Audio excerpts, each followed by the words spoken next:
E aí galera, massa! Nesse vídeo de hoje vou resolver com você a questão de número 33 do vestibular da UEM, prova específica de matemática. Então vamos lá para ver o que estava dizendo para você. Considere as funções reais f de x igual a x ao quadrado menos 3x menos 4 e g de x igual a x ao quadrado mais 3x menos 4. Assinale o que for correto. E aí a primeira informação diz assim: o conjunto numérico formado por todos os valores pertencentes aos reais de x, tal que f seja igual a g. Ele diz que esse conjunto está contido ou é igual ao conjunto que ele cita para você os valores de menos 4, menos 1, 0, 1 e 4. Nesse item 1, o que nós temos que verificar? Primeiro passo, quais são os valores do x onde eu tenho f igual a g? Então, teoricamente, nessa questão nós temos uma ideia que envolve as funções bem tranquilas e ele traz os conjuntos numéricos também para alguns detalhes. E aí você vai perceber com a parte algébrica que realmente a questão 33 é uma questão lightzinha para nós resolvermos. Então vamos lá, começar a brincadeira. Para f ser igual a g, já vou colocar o contexto ganhando tempo e espaço. Isto significa que x ao quadrado menos 3 vezes o x menos 4 tem que ser igual ao x ao quadrado mais 3 vezes o x menos 4. E aí na magia da matemática básica, qual é a conclusão que nós vamos chegar? X ao quadrado do lado esquerdo, x ao quadrado do lado direito, vamos simplificar. Menos 4 do lado esquerdo, menos 4 do lado direito, vamos simplificar. Por quê, Bel? Se eu colocar tudo de um mesmo lado, eles serão anulados. E aí o que resulta para nós? Sobra menos 3x do lado esquerdo e 3x do lado direito. Quando que isto será igual? Quando x é igual a zero. Então, nesse contexto, o que eu sei? Que menos 3 vezes o x tem que ser igual a 3x. Só para ficar bonitinho, eu vou afirmar que zero é igual a 6x. Então, a igualdade, ela entra para você para x valendo zero. Então, quando x for zero, eu tenho certeza que f é igual a g. E aí ele falou para você que este conjunto é formado por valores reais, onde as funções são iguais. Estes valores reais do x é apenas o zero. Então o conjunto formado por zero, olha a simbologia agora.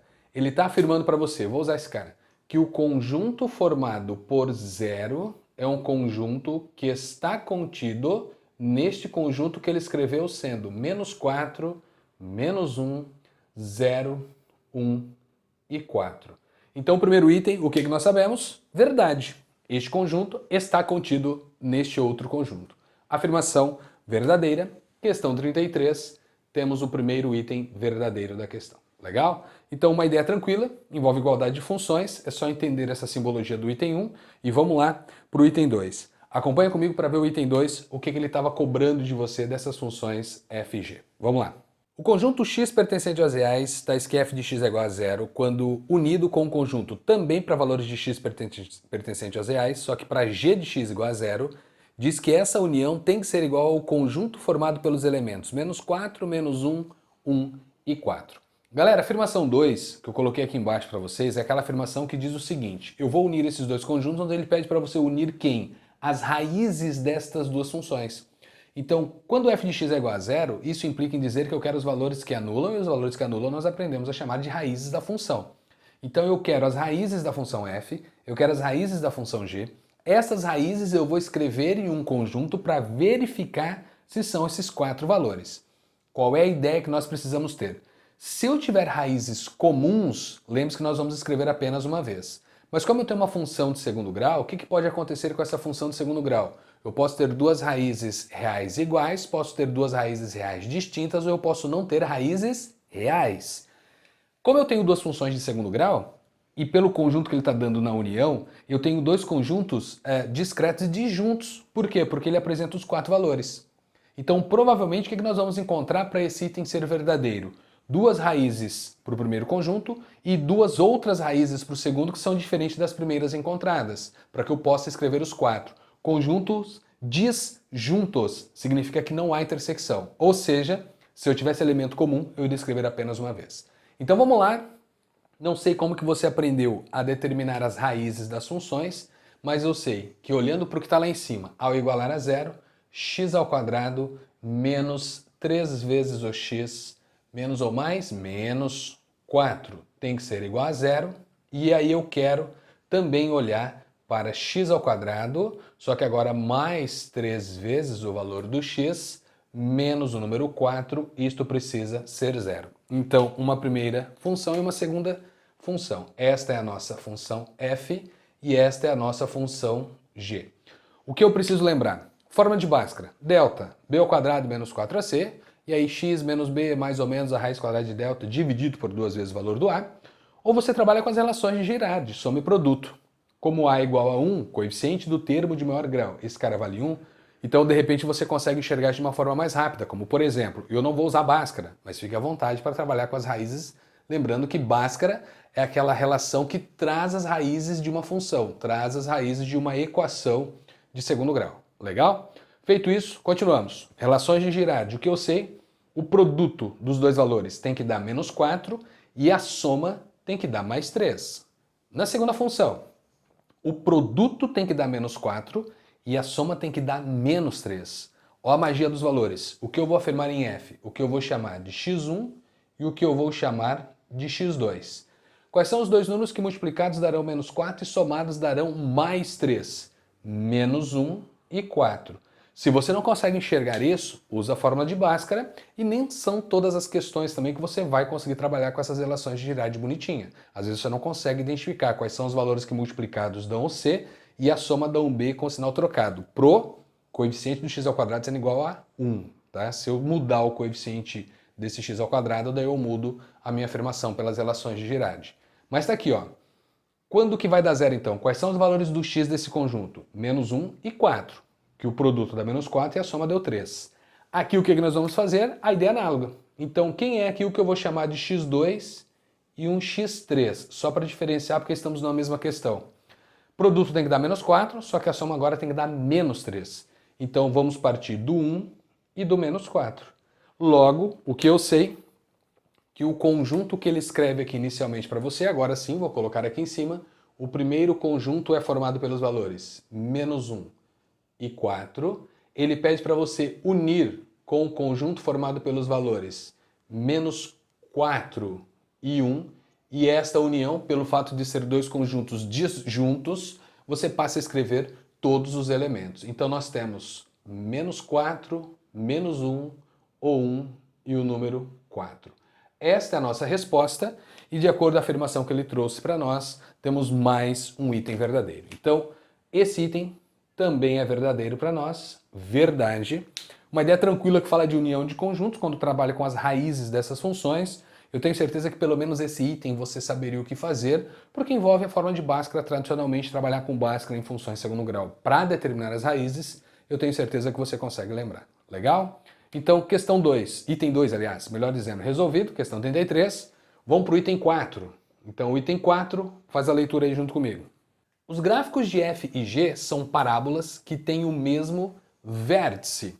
Galera, aqui vale lembrar para vocês as funções como elas são descritas. Quando você olha para a função f e g, eu vou fazer uma análise um pouco mais aberta. Lembre-se que o objetivo do canal é trazer essas questões de provas já cobradas para trazer os conteúdos matemáticos para os seus estudos.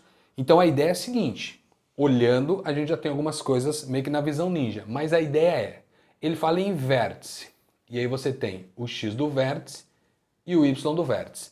O que vale lembrar? Esses caras possuem formulários. O x do vértice, ele é dado para você como sendo menos b sobre 2 vezes o valor do a. Se você conhecer as raízes, basta você calcular a média aritmética simples dos valores das raízes. O que eu não vou fazer aqui, tá? Mas eu vou escrever, porque nem sempre eu tenho raízes reais para essas funções. Ou o x do vértice vai ser dado por x1 mais x2 dividido por 2, vírgula, quando x1 e x2 são valores reais, tá? Quando elas existem, são valores reais. Então eu vou guardar essa informação aqui porque não é sempre isto que nós podemos fazer para determinar o x do vértice, tá? Mas a ideia agora é a seguinte, eu vou simbolizar o de cima aqui também, já que eu escrevi desse jeito, então vamos deixar assim. Agora vamos lá, só vou fazer uma observação, né? Isso aqui a gente tem que tomar cuidado, tá? Cuidado. Cuidado. Cuidado. Massa. Agora vamos prosseguir.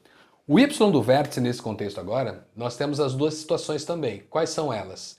O y do vértice você pode trabalhar com menos delta dividido por 4 vezes o valor do a, ou aqui você trabalha com y do vértice sendo o f do x do vértice, valor numérico. Se na função eu trocar o x do vértice na função, eu vou chegar no y do vértice. Aqui eu chamei de f, mas é válido para quaisquer situações envolvendo uma função qualquer, tá? Eu vou trocar a letra só para não dar estresse e aí depois eu escrevo aqui para vocês, ó. Porque aqui ele já titula de f, então chamamos de h, e aí desde que, claro, a função h seja definida como sendo de segundo grau. Ax² mais b vezes o x mais um c. Tá? Então está aqui definida a função h para as relações que estão no quadro. Agora qual é a ideia? Quando eu olho para essa situação, ele disse que as funções f e a função g, essas duas funções, elas possuem o mesmo vértice. Qual é a visão ninja que a gente já sabe que elas não possuem o mesmo vértice? Pelo x. Por que, Bel? Porque dá uma olhada para o b da função f e dá uma olhada para o b da função g. O que nós sabemos? São valores opostos. Como que valores opostos trará para você um mesmo valor para o x? Não há essa possibilidade. Porque olhando para o coeficiente do termo de maior grau, que é o x², eles são iguais a 1. Então, se eu pegar menos b, dividir por 2a, pegar menos b e dividir por dobro de a, esse cara não trará o mesmo valor. Então, não tem como essas duas coordenadas, esses dois vértices estarem no mesmo lugar. Então, eu já sei que esse item é um item falso. Vou escrever aqui, ó, item falso. Mas, para as suas justificativas, o que nós podemos fazer? A apresentação do x do vértice. Em f, o que eu sei? Que o x do vértice vai ser dado por menos b dividido por 2 vezes o valor do a, usando esse formulário. Então, qual é a nossa conta? 3 sobre 2.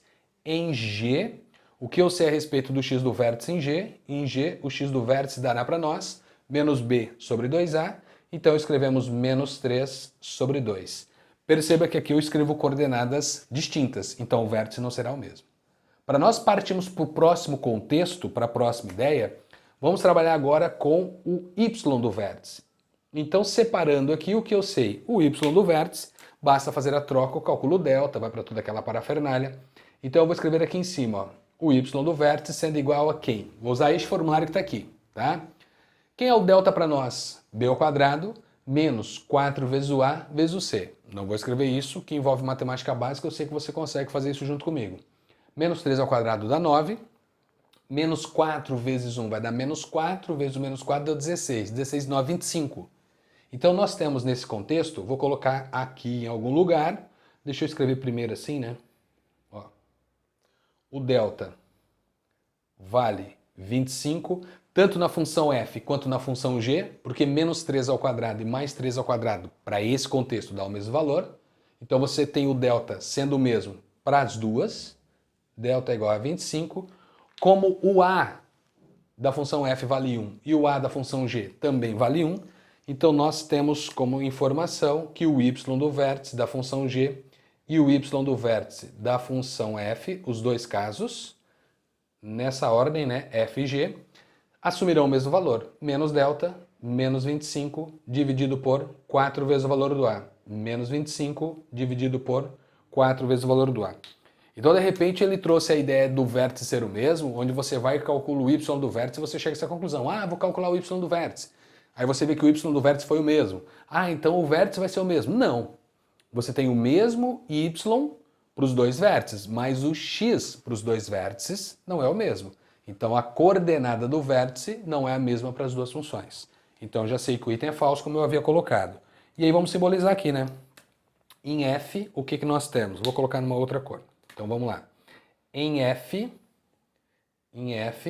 nós temos o vértice sendo dado por 3 sobre 2 e menos 25 sobre 4. Em g, nós temos o vértice sendo dado por menos 3 sobre 2 e menos 25 sobre 4. Legal? Então, item 4, falso. Vamos continuar com a questão, vamos ver o item 8, e o item 8, ou o item 16, um dos próximos itens, abordará com você ideias que relacionam o vértice, tenta lembrar disso pelo contexto que foi feito. Então vamos lá, item 8, olha o que ele fala. A imagem de f é igual à imagem de g. Pronto, já afirmo o que eu acabei de dizer com você na leitura final do item 4. Quando ele traz para você esse contexto, deixa eu fazer uma análise que nesse cantinho eu acho que eu tenho espaço para fazer.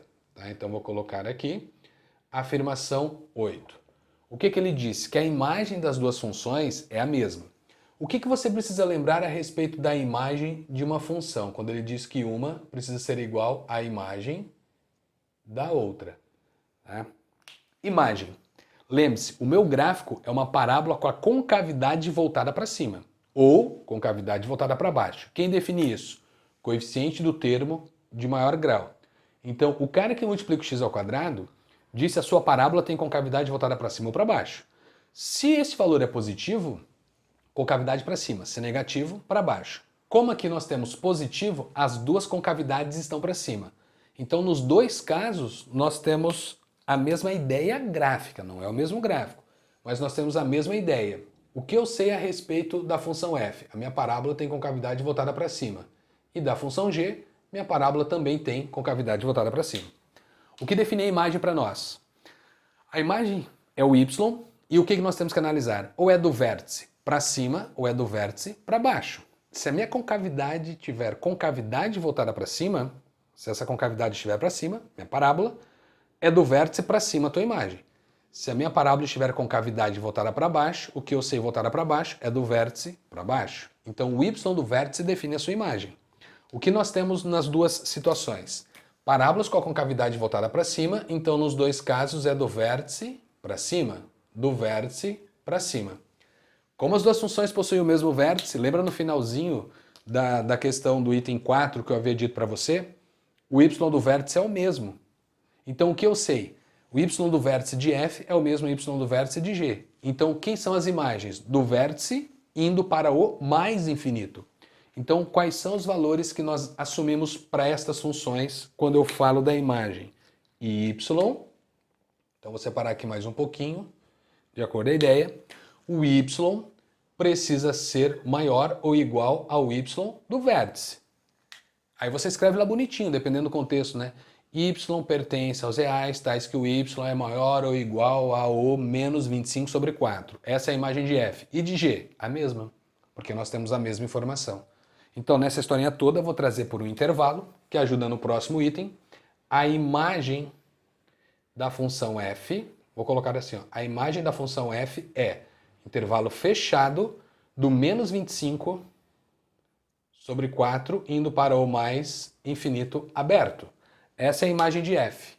E qual é a imagem de g? A mesma, porque acontece a mesma coisa. A imagem de g é para nós o intervalo fechado de menos 25 sobre 4 até o mais infinito aberto. Então as duas imagens são iguais. Logo, o item 8 é verdadeiro. Então, item 8, temos mais uma verdade na questão. Tá? Até agora tudo tranquilo. Ideias que você provavelmente consegue lembrar, funções de segundo grau. Tem ideias básicas e aqui ele está cobrando conceitos bem bacanas para você em cima dessa questão. Então, o item 8 resolvido. Vamos ver a análise do item 16 e vamos ler com calma o item 16 para ver o que ele estava dizendo. Enquanto eu vou apagando o quadro, você vai acompanhando a leitura aí junto comigo. Vamos lá. O conjunto formado por todos os valores reais, tais que a função f precisa ser menor ou igual a zero, quando a intersecção com outro conjunto onde todos os valores também são reais, só que para g de x menor ou igual a zero, isso diz que essa intersecção é o intervalo fechado que varia de menos 1 até 1. Galera, aqui nós temos um contexto para relembrar com você a ideia do estudo dos sinais de funções e trabalhar com essas operações envolvendo os intervalos. Então vamos analisar com calma. Primeiro passo. O primeiro conjunto que nós temos trabalha com a desigualdade, uma inequação de segundo grau, e essa inequação de segundo grau eu vou trazer para você nesse primeiro contexto, chamando isto daqui de 1, só para você entender a ideia. Então nessa primeira conta, o que eu sei? Esta inequação diz que eu preciso avaliar qual é o intervalo de x que eu tenho esta função sendo negativa ou sendo zero. Como é que nós aprendemos a estudar o sinal de uma função de segundo grau? Neste contexto, x ao quadrado menos 3x menos 4. Sendo menor, deixa eu só separar isso aqui, né, para não dar tretinha, fazer assim, menor ou igual a zero. Bom, as inequações de segundo grau, o que nós temos que avaliar para as inequações é, eu preciso do comportamento gráfico e das raízes caso elas existam.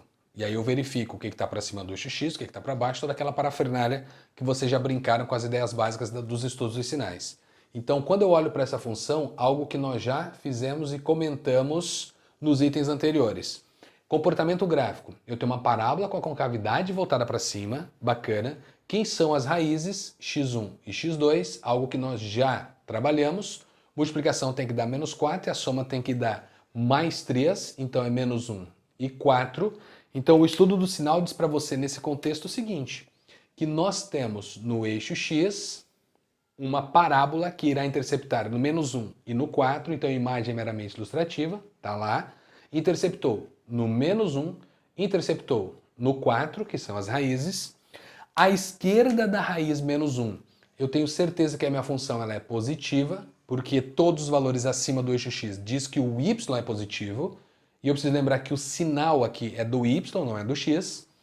Parte da parábola abaixo do eixo x implica em respostas negativas para o y, e aqui você volta a ter valores positivos.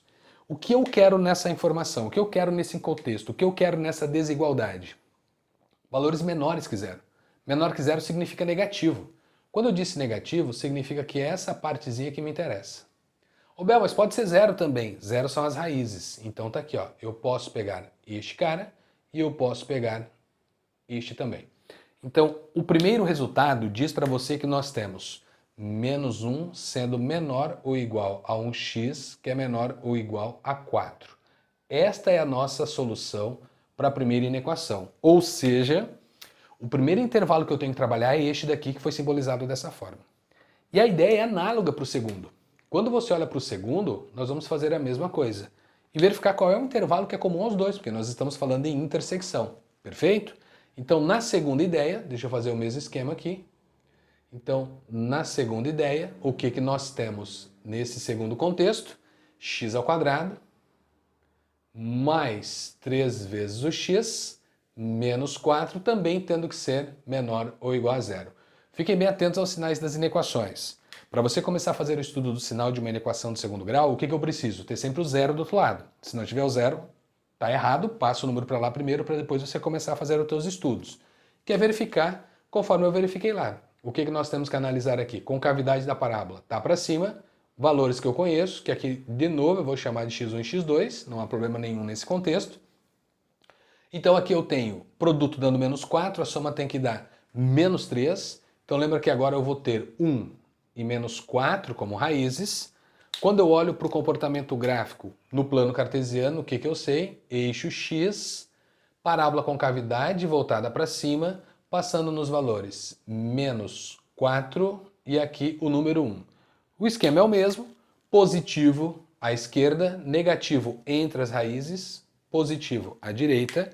E o que eu quero nesse contexto é que eu tenha valores menores do que zero. Menor do que zero, negativo, então volto a trabalhar dentro desse intervalo.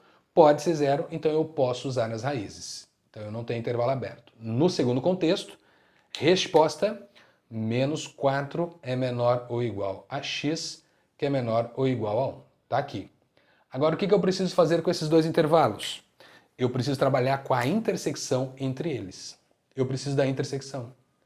Quando eu paro para fazer a intersecção, olhando para os dois intervalos, de repente eu consigo já saber qual é a minha resposta e verificar se o item é verdadeiro ou não. Mas a ideia da intersecção, quando vocês não conseguirem perceber nos intervalos estas operações que envolvem esses intervalos numéricos, faça o intervalo, do jeito que você aprendeu nessa representação geométrica. Então tá aqui, ó. Eu vou colocar F primeiro. Eu tenho imagem meramente ilustrativa, do menos 1 até o 4. É isto que eu quero nesse intervalo. No de baixo, o que eu tenho? Vamos lá, de novo, imagem meramente ilustrativa. Eu tenho o número 1, então vou colocar entre aqui, respeitando a primeira posição, e aqui o menos 4. Lembrando, minha imagem é meramente ilustrativa, está sem escala. E aí quando eu olhei para a primeira situação, quando eu olhei para a segunda situação, o que eu quero? A intersecção entre elas, então é aqui que estará a minha resposta. É aqui que eu vou verificar o que eu quero dar como resposta. A intersecção entre 1 e 2. Feito isso, analisamos todos os pedaços. Ao analisar todos os pedaços, visivelmente você já consegue determinar onde nós temos algo que é comum. Então vamos lá, vou colocar aqui bonitinho. Comum, eu tenho o menos 4 que vai trazendo para cá, não chega em lugar nenhum. Eu tenho o menos 1 que chega para cá, por enquanto não fiz análise. Eu tenho o 1, por enquanto não fiz análise. e eu tenho o 4 aqui por enquanto eu não fiz análise. Por isso que eu deixei tudo aberto. Ou seja, eu não estou usando nada ainda aqui. Não estou usando o menos 4, nem o menos 1, nem o 1, nem o 4, porque eles estão abertos. Agora, o que eu faço como verificação visual? Esse intervalo que não está aqui em cima, está aqui embaixo, precisaria estar no 2. Não quero. Esse intervalo está aqui em cima, está aqui embaixo, então eu quero que está nos 2. Então aqui eu já tenho uma primeira representação para dar como resposta. Esse intervalo está aqui em cima, não está aqui embaixo, então não chega na minha resposta. Agora eu verifico os pontos, os extremos. O menos 4 está aqui embaixo, não está lá em cima, então não rola. O menos 1 está lá em cima, está aqui embaixo, então ele entra na minha resposta. O 1 está aqui em cima, está aqui embaixo, então entra na minha resposta. E o 4 está lá em cima e não está aqui embaixo, então não vai entrar na minha resposta. Logo, a intersecção é para você menos 1 menor ou igual a x, que é menor ou igual a 1. Esta é a minha resposta. Que como que a questão trouxe para você, como que o item 16 mostrou esse intervalo, menos 1 fechado e o número 1 fechado. Esta é a minha resposta. Então temos na questão 33 mais um item verdadeiro. Legal? Então a questão 33 abordou esses detalhes da básica envolvendo as funções de segundo grau. Espero que você tenha entendido tudo que eu fiz. Olhando para todos os itens resolvidos, se você tiver alguma dúvida, deixe aí nos comentários o que você de repente não lembra das funções de segundo grau. E aí, olhando para o gabarito da questão, o que nós temos já como resposta? Verdadeiro para nós eram os itens 1, 2, 8 e 16, fechando o gabarito 27. E aí concluímos a questão de número 33 com você, com o gabarito de número 27. Legal?